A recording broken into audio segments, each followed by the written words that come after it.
These haunted mansions were once the most opulent homes in existence, but time hasn't been kind to them. Mother Nature has seized their once grand hallways, and their elaborate facades are crumbling away in the wind, left to rack and ruin. These abandoned houses may be shadows of their former selves, but beneath the surface lie intriguing histories that are just waiting to be discovered. In this video, we will reveal a treasure trove of secrets lying in the ruins. We started with the View Terrace, Rhode Island, USA. Known as View Terrace, this palatial property can be found in the city of Newport, Rhode Island, on a nearly 8-acre plot overlooking Sheep Point Cove and the North Atlantic Ocean. Also known as the Carey Mansion, the 43,772 square foot waterfront residence is the region's 5th largest estate, after the likes of the Breakers and Belcourt Castle. Yet the home's size is far from its only point of interest. The grand house was originally constructed in DuPont Circle, Washington, D.C. in 1900, before it was snapped up by wealthy whiskey distiller Edson Bradley. Bradley purchased the property in 1907 and hired architect Howard Greenlee to renovate and enlarge it. The home grew to 16,000 square feet and covered more than half a city block. Its opulent extras included a private chapel for 150 congregants, an art gallery, a 500-seat theater, and a large ballroom kitted out with ornate detailing. Many of the furnishings and interior fixtures were imported from France, and no expense was spared in the restoration of the lavish abode. Key details inside the 60-room mansion included stone staircases, which are lined with stained glass windows, and its highly decorative, hand-carved ceilings. Despite the luxurious finish of his home, Bradley was unsatisfied with its location, so in 1923 he decided to disassemble the mansion and move it to Newport. The complex process took 2 years and even gained the property a place at Ripley's Believe It or Not, a museum dedicated to the world's most unusual items and events. The mansion remains one of the largest homes to ever be dismantled, moved, and reassembled elsewhere. After moving his home, Bradley then bought an Elizabethan revival mansion known as Seaview, and together the two homes formed View Terrace. Today, the estate is the largest privately owned home in Newport, and it straddles 2 addresses in one of the area's most sought-after postcodes.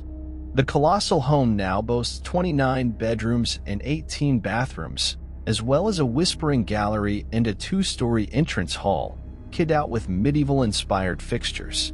Despite the upheaval and the fact that the property has sat empty for some time, many of the home's original features remain beautifully intact.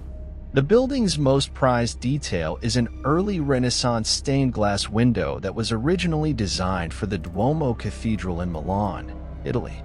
After Bradley's death, the historic estate was passed to Bradley's daughter before being purchased by Martin Carey. Most recently, it was used by a local private university, Salve Regina, and is now in need of extensive renovation work. The house was even featured on the Discovery Channel and was most notably used as a set location for the daytime supernatural show, Dark Shadows. It was listed with Edge Realty for $29.9 million in 2021, but is now off the market. We wonder if its new owners knew about its reputation as being the most haunted house currently on the market. Next is Arlington, Mississippi, USA.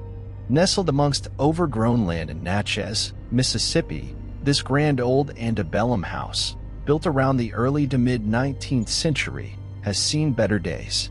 The neglected mansion was once a landmark in Southern Belle, drawing crowds of well-heeled socialites to the grand parties it hosted in its heyday. However, this palatial property has witnessed its fair share of tragedy too. Up close, the full extent of the damage becomes all too clear. Arlington, which was added to the National Register of Historic Places in 1973, is completely open to the elements, with broken windows and an exposed loft. Twisted vines have wrapped themselves around the grand double-height pillars and graffiti adorns the red brick facade. While the origins of the home are somewhat unclear, It's thought that the estate may have been designed by John Hampden White for his wife, Jane Surratt White, sometime between 1816 and 1821.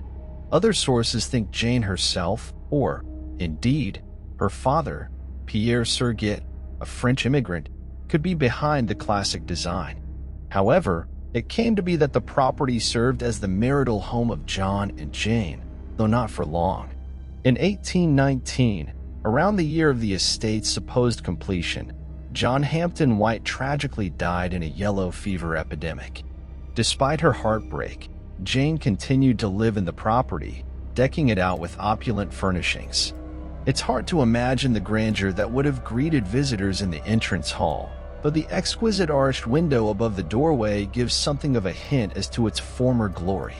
Thought to have been taken sometime around the 1970s, some of Jane's handiwork, preserved by later owners, can be glimpsed in this historic image. Embossed wallpaper and gilded artwork line the walls, while a spectacular chandelier hangs above the door. Jane passed away in 1825, and the property passed through numerous hands before being snapped up by Annie and Hubert Barnum in the early 1900s. An affluent matriarch who moved within the upper echelons of society, the house was a lavish country estate under Annie Barnum, a far cry from its dilapidated condition today. However, tragedy descended on Arlington once more when Mrs. Barnum's one-year-old grandchild, Gwen, died in a tragic accident on the property. The grand property eventually passed to Annie's daughter, and before being handed down to her son, Thomas Vaughan, in the 1990s. In September 2002, disaster struck the house once more when a devastating blaze destroyed much of the property's roof and second floor. Without insurance, the once grand home was left to languish and decay. Currently, the city of Natchez has begun legal proceedings to take control of the estate, while a Florida couple started a fundraiser in 2021 to restore it to its former glory. So there could be a happy ending to this tragic tale yet. Mayfield House, County Waterford, Ireland. This sumptuous Italianate mansion in Waterford, Ireland, was designed in the 1840s by architect William Tinsley for the wealthy Malcolmson family. They founded the nearby town of Port Law as a center of the tanning industry, complete with its own leather currency. The J.S. Mulvaney design tower was added later in 1857. No expense was spared on the elegant, stately home. The interiors boasted splendid decor with decorative plasterwork, opulent gilding, and intricately carved stone fireplaces. Indeed, in its heyday, Mayfield was considered one of the finest country houses in Ireland. The house, while still belonging to the Malcolmson family, was eventually repurposed as the national headquarters for the Irish tannery industry. The country's leather industry went into decline in the 1950s. By the early 1980s, it was dying a death. In 1985, the Irish tannery industry collapsed. No longer the HQ for the industry, Mayfield House was used as office space until the early 1990s. The building was finally vacated in 1994 and effectively left to rot.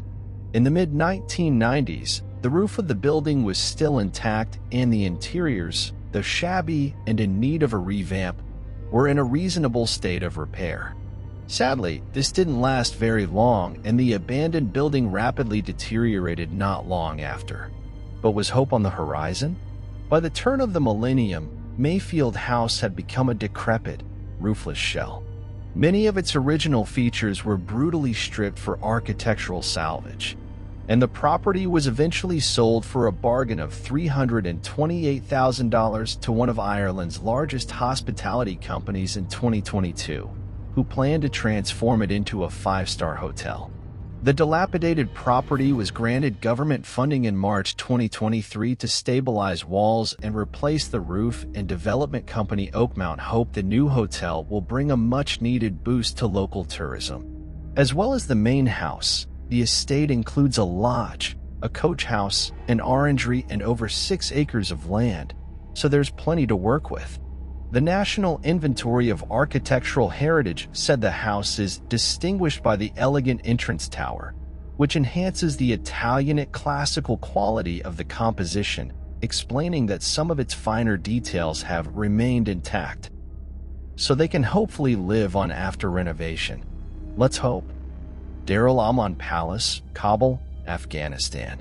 Afghanistan's grandest abandoned building is around 10 miles from the capital, Kabul. The sprawling palace was built in the 1920s for King Amanullah Khan as part of a project to modernize the country. King Amanullah had an ambitious vision to create a new capital city centered around the neoclassical palace and planned to construct a narrow-gauge railway to connect the building with the old capital. Designed by French and German architects, the palace has around 150 rooms and was once earmarked to be Afghanistan's future parliament building. But it wasn't meant to be. In 1929, religious conservatives forced King Amanullah Khan into exile and the monarch's modernization project was abandoned, much like the palace itself. At first, the palace had its uses. During the early and mid-20th centuries, the building housed the Kabul University School of Medicine and served as offices for various Afghan ministries. Due to its large size, it was even used as a warehouse at one point. In 1969, disaster struck and a fire destroyed much of the building. However, the gutted palace was promptly restored and served as the headquarters for Afghanistan's Ministry of Defense in the 1970s. But during the communist coup of 1978, Darul Aman Palace was damaged by fire once again and became riddled with graffiti and bullet holes from the conflict that surrounded it. Yet another restoration followed, but the palace received its final blow during the early 1990s when the Mujahideen, an Arabic term that broadly refers to people who engage in jihad, shelled it into oblivion. By the mid-1990s, the ruined palace was a shadow of its former self. Since the mid-1990s, the palace has been used as a refugee camp and a base for the Afghan army. Battered and bruised, the building was also attacked by the Taliban in 2012. Fortunately, a new beginning was on the horizon for the besieged palace. A costly restoration project saw the majority of the derelict structure restored to its former glory in 2019 with a new, dazzling white facade. Brought back from the brink, the building was earmarked to house a museum containing artifacts from the archive of the presidential palace and currently runs exhibitions to support the sale of domestic products. Chateau de Lama Chandeliers, Vienne, France. Like something out of a fairy tale, the heart-stopping romantic Chateau de Lama Chandeliers in the Vienne region of France dates to the 13th century, when it was the seat of the aristocratic Baquet family. Less of a fairy tale, Chateau de Lama Chandeliers has a troubled past. The moated castle was captured twice by English forces during the medieval period, who used the building as a grand banqueting venue. Although the chateau reverted to French ownership during the Renaissance period, it was devastated following the French Revolution of 1789. Then, in 1857, the chateau was sold to Baron Joseph Lejeune. The landed aristocrat reconstructed the building in 1870, adding several neo-Gothic features that nod to the iconic chateaus of the Loire Valley. The chateau was the home of the Lejeune family until one fateful day in 1932, when Baron Edgar Lejeune attempted to install a central heating system. A devastating fire broke out, destroying many of the interiors. Only the chapel, the outbuildings, and the dovecot escaped the flames. Forced to abandon the property, the castle descended into rack and ruin.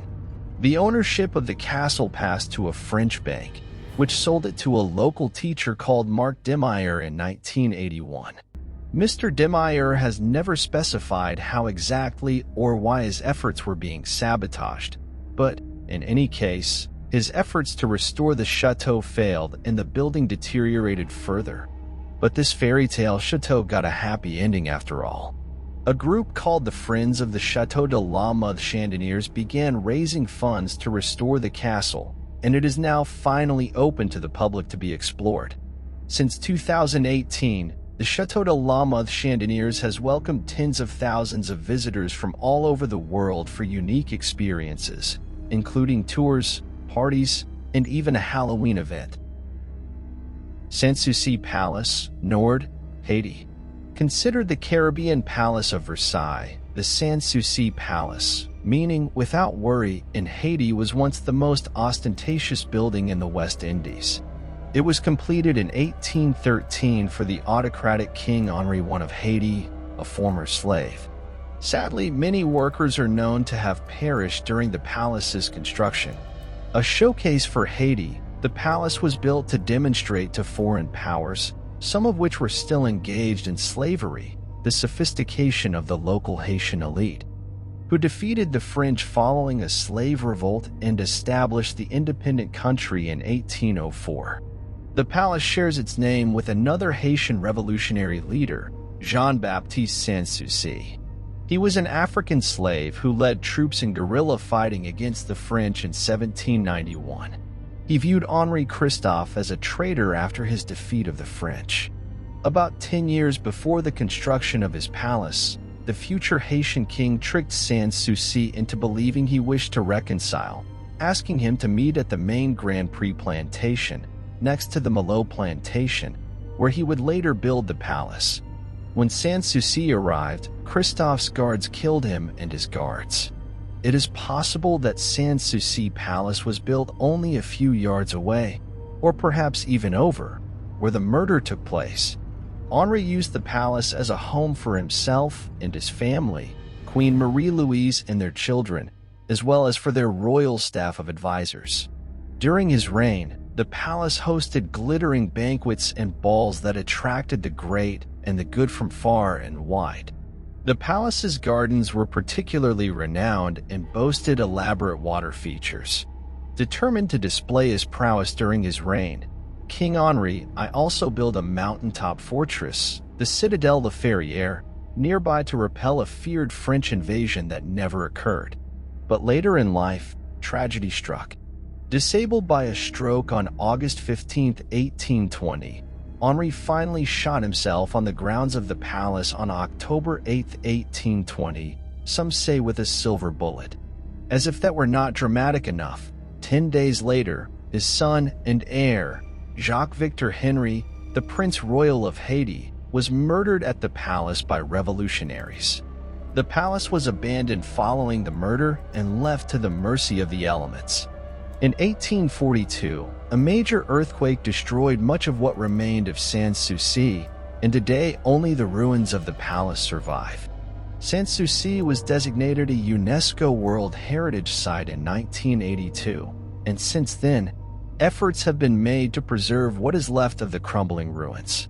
Such efforts enabled the structure to withstand the earthquake of 2010. Today, Visit Haiti suggests visitors spend an hour or two exploring the palace and grounds before heading onward to the citadel. The ruins are a source of much pride for Haitians but remain largely unknown to people overseas. Years of political instability have put foreigners off visiting the palace, and tourists are still few and far between at the site. But perhaps that will change. Samano Castle, Tuscany, Italy. This fantastical Tuscan palazzo was the brainchild of nobleman Ferdinando Panciatici Ximenes di Aragona. He converted the 17th century building he inherited from his father into a Moorish revival masterpiece between 1853 and 1859. A kaleidoscope of vivid color, Samano Castle has the wow factor and then some. The palazzo boasts a total of 365 rooms, all of which feature unique decor and the most incredible carvings and tiling. This includes Latin, Italian, and Spanish writing intricately woven into the walls, telling stories of Ferdinando's life and his favorite mottos. The castle was a magnet for Italy's high society and hosted none other than King Umberto I in 1878. On the main floor is a reception room, a small chapel, and the Hall of Peacocks, with bright rainbows of color used throughout. Elsewhere, there are numerous rooms with interesting names, including the Oath Room, the Room of Love, the Room of Mirrors, and the Hall of Lilies. But eventually, Samano passed out of the Zimanish d'Aragona family in the mid-20th century, and the property was turned into a luxury hotel, welcoming guests from around the world. The castle was filled with hidden niches, corners, windows, columns, arches, and vaults for guests to explore during their stay. However, with fewer returning each year, not long after it opened its doors, Samano was abandoned around the early 90s. It was purchased in the late 1990s by the Italian-British company Samano Castle SRL, which intended to reopen the castle once more as a 5-star luxury hotel. Despite several attempts to fund an extensive conservation project to restore the deteriorating castle, the company's plans fell through. Struggling to survive, the property has since remained empty and off-limits to the general public. A conservation group called Save Samano was set up in 2012 to help fund the restoration of the castle. By this time, the property was suffering from years of neglect, with many of the rooms in dire need of an overhaul. The hope was that by raising awareness of the castle's history and incredible interior design, someone with enough funding to maintain it would come forward. After a purchase by a Dubai investor in 2017 fell through, Samano Castle was back on the market again in 2018 for around $18.5 million. The Save Samano site is still active, so let's hope for a happy outcome. Whatever becomes of this colorful castle, we hope any restoration is carried out sympathetically and in keeping with its history. Riverside Manor, Victoria, Australia. Its stark and rundown facade may look like something out of a horror film, but this unique property in the fashionable enclave of Yarra Grove in Hawthorne, Melbourne, Australia, is about to have its happy ever after. The 2-story Italianate mansion has lain empty for a decade but was snapped up for $8.5 million in 2021 by Australian comedian Andy Lee and partner Rebecca Harding, who hope to turn it into their dream home.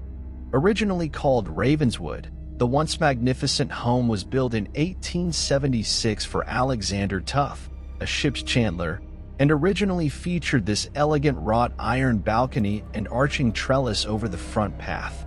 The house still retains its sash windows on the ground and first floor and has stunning views sloping down to the riverside. Its former owners include highly respected journalist Clive Turnbull, who resided at the house in the 1940s until he died in 1975. A critically acclaimed author, he is best known for his book, Black War.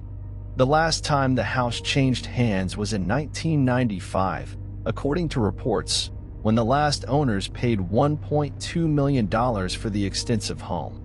While minor renovations were made during this period, the house, which sits on a 21,000 square foot plot of land, was allowed to fall into disrepair. Radio host Lee and her partner, model Rebecca, occasionally updated fans on their progress on the house. The couple was given the green light for a $5 million renovation of the derelict house in June 2023. Although there is still a lot to do, the property boasts a well-proportioned interior with high ceilings, original fireplaces, and stunning Baltic pine floorboards. The property has full-length floor-to-ceiling windows and ample outside space to create an indoor, outdoor living experience. It sounds like a forever house to us. Briarcliff Mansion, Georgia, USA. Languishing on the Briarcliff campus of Emory University in Georgia, this boarded-up Georgian revival mansion was built between 1920 and 1922 for eccentric Coca-Cola heir Asa Griggs' buddy. Candler Jr. Candler is said to have had all sorts of curious hobbies, from performing magic tricks to collecting exotic animals. Briarcliff Mansion even housed its own zoo, which included lions and a baboon that reportedly escaped in 1935, plus 4 elephants named Coca-Cola, Refreshing, and Delicious. Candler Jr. amassed a world-class collection of magic paraphernalia, another passion, and hosted magic soirees at Briarcliff. Famous magicians attended, and Candler was rumored to be friends with Houdini. Candler and his family lived in the property until 1948 when it was sold to the General Services Administration due to Candler's rising debts. By 1953, Briarcliff had been repurposed as an addiction treatment center, and the mansion served as a psychiatric hospital from 1965 to 1997. The abandoned mansion was purchased by Emory University in 1998, and though Briarcliff was listed on the National Register of Historic Places in 1988, the university failed to renovate the property and it was left to decay. A hive of paranormal activity, if the local legends are to be believed. After dark, ghosts are said to walk the corridors and haunt the many rooms of the former country house. No surprise then to hear the building has featured in many spooky sci-fi films and TV shows, such as Stranger Things and Vampire Diaries. Briarcliff now sits forlorn and empty on the Emory campus. Plans to restore the historic home and transform it into a luxury hotel were abandoned in 2018 when it was sadly deemed too expensive to restore. There may be hope on the horizon, however, after Emory signed a long-term ground lease with Developers Gallery Living in 2022 to turn the majority of the site into a senior living community. Lynwood Hall, Pennsylvania, USA. Considered to be one of the finest surviving Gilded Age mansions in all of America, Lynwood Hall is a stately home with a sad and complex history. Once nestled on 480 acres in Elkins Park, Philadelphia, the estate was constructed between 1897 and 1900 and harbors plenty of secrets. From hidden tunnels to its tragic Titanic connection, there are plenty of mysteries when it comes to this fascinating abandoned estate. The neoclassical revival masterpiece was once one of the finest pieces of real estate in Pennsylvania. It was commissioned by U.S. tycoon, art collector, and Titanic investor Peter Arrell Brown Widener. Widener's wealth was impressive and, in fact, he's now considered to be one of the richest Americans in the country's history. His fortune and tastes are reflected in the design of his former home, which was curated by notable architect Horace Trumbauer. The estate was born from tragedy, a theme that would follow Widener. The mogul's wife, Hannah, died on board the family yacht in 1896. While in mourning, Widener set his sights on building a legacy for the family. The house is thought to have cost $8 million and has 110 rooms. Covering 70,000 square feet, Lynwood Hall was constructed from ornate limestone, and its impressive frontage rivaled the world's greatest stately homes. The Widener family lived at Lynwood Hall for 15 years, but after persistent ill health, Widener passed away in November 1915. His eldest son, George Dunton Widener Sr., should have inherited the property, but tragedy had struck the family 3 years earlier. Widener had invested in RMS Titanic, so in 1912 George, his wife Eleanor, and their son Harry traveled on the ship's maiden voyage. Sadly, both George and Harry lost their lives when the Titanic collided with an iceberg. Eleanor survived, and Widener's only surviving child, Joseph, inherited the estate, receiving an estimated fortune of $60 million. Joseph passed away in 1943, but neither of his children wanted to take on responsibility for Lynwood Hall, and the property fell into disrepair. If it weren't for the Titanic, the abandoned mansion could well still belong to the Widener family, but in 1948, a developer purchased it for the astonishingly low sum of $130,000, which is around $1.6 million today. The estate was purchased again by the Faith Theological Seminary, a branch of evangelical Christians, in 1952. The group sold off many of Lynwood's valuable assets, including 350 acres of land and its rare interior fixtures. Thankfully, in 2003, the estate was added to the Preservation Alliance for Greater Philadelphia, a list of endangered historic properties, and officially became the property of the Lynwood Hall Preservation Foundation in June 2023. They have now prepped the house for a massive restoration to ensure its future. Yet there's one final secret inside this iconic home. When Leland Kind abandoned Southeast toured the property, he stumbled upon a mysterious underground tunnel deep in the basement. Little is known about the clandestine passageway, and it's not clear what exactly it was used for. As far as real estate secrets go, Lynwood Hall is a treasure chest of intrigue.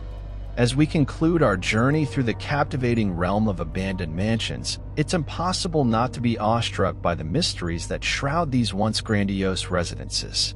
From forgotten tales of opulence to the haunting echoes of bygone eras, these abandoned estates bear witness to a time long past.